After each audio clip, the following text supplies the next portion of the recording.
And happy Monday morning, everyone. Welcome to Sonoran Living Live. Susan Casper has the day off. I'm Terry Olette, and thanks for joining us. And you're probably wondering, Terry, what's up with the new jewelry? No, it's not new jewelry.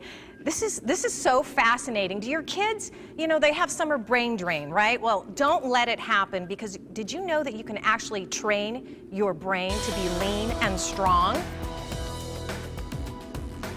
With me is Dr. Sanford Silverman. He is the owner for the Center for Attention Deficit and Learning Disorders, and he's going to show us just how we can do that. This is fascinating. Now, what do you have me all hooked up to, Dr. Silverman? We have a few sensors on. One that's reading in your prefrontal cortex there, where we do our focusing, judgment, reasoning, delay for immediate gratification, really thinking skills that make us human and behave well and perform well. So is anything registering?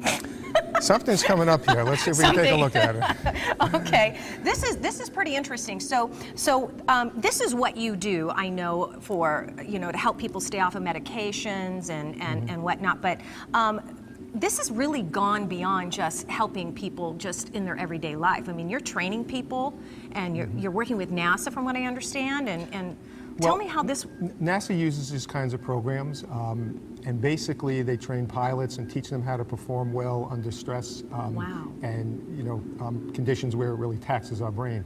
So basically this is used a lot for attention deficit disorder, but it's really going to the gym for your brain. It's mental fitness training. I love it. Now, what are we looking at here? These are I'm hooked up right now as we speak. So what is this telling us right here? Well, we see different waves at different speeds. So you can actually condition your brain, and through a concept called neuroplasticity, we can get our brain actually to be conditioned like we do our body. But the nice part about it is our brain retains a lot of this information over time. So we can condition it to fire the way we want. We can learn when we're anxious, when we're tense, when we're focusing, when we're losing our attention. And through the coaching and training like this, we can actually manipulate the rocket ships, and our brain starts to become very adept at when we're losing our attention, how to really focus in on things, how to control our moods, things like that. Okay, so what am I going to do with this right here? I'm looking at, we've got some rocket ships here, right? And what's my goal? Your goal is to stay calm and focused like you're doing now, and you're keeping the blue ship to beat the other ones. If you start losing your attention, the left ship is going to come up. If your mind wanders, you get upset about something. It's a slower activity called a theta wave. The one on the right is when we really get anxious and we get tense and go into overdrive and adrenaline driven, that will start coming up.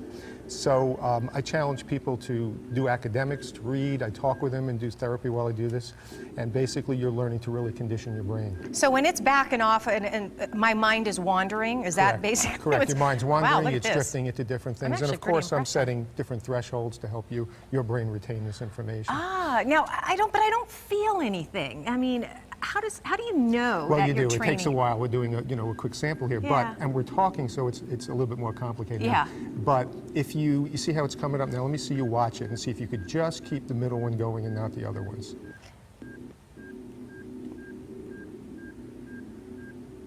Okay. It's kind of hard, actually. Well, okay. And if we look see, here, look, I'm drifting. I'm drifting. Right, what's happening? Right. And that's because those are coming up. So you're doing multiple things, and you're involving some motor tension, things like that. But as you were focusing, I saw your waves change here, and I teach you how to read that so you can actually see what state you're in. Now, as you do that, over time, you actually can start recognizing mentally what perceptual state you're in, and actually how to transition and condition it and not stay in anxious modes or non-focused states. So you can actually take yourself out of those situations that are making us uncomfortable, whether it's anxiety or I don't know, loss of focus. You can. Wow. You can, but as you do this, though, it becomes even, you learn on an unconscious level. Your brain retains this information, you're making new pathways, and you're teaching your brain to operate more efficiently. Now, how many training sessions does somebody's brain need? I guess everybody's different, though, right? Sure. But usually within a few sessions, you're getting some changes. Okay, it could be 2, 3, 4 sessions. Depends upon the person, what we're working on, if there's multiple issues. But, to retain it over a long term, we want to do 20, 30 sessions, somewhere in there. Wow. For long-term value. And one of the things I was asking you earlier too is, for elderly people or disabilities or like dementia and Alzheimer's and things like that, does this help your brain? It can be of some help, yes. Basically, when you look at a brain map or you look at a statistical and color-coded topographic maps of somebody's EEG, then you will see a lot of the activity really in the real slow frequencies like delta. And so you can have somebody watch this and do it, and just as long as they're able to understand the task of doing that, their brain's getting signals how to operate at a better speed. This is fascinating stuff. And the whole, of course, the whole idea is to train your brain, so if you find yourself you are on medication, it's to get off medication and to, I guess, stay focused naturally. Stay focused naturally and teach yourself how to do it. I like it. Dr. Silverman, good information. Thank you so glad you much. like I'm glad it's registering. I wasn't sure if I was going to have any brain activity at all. You know, it is Monday.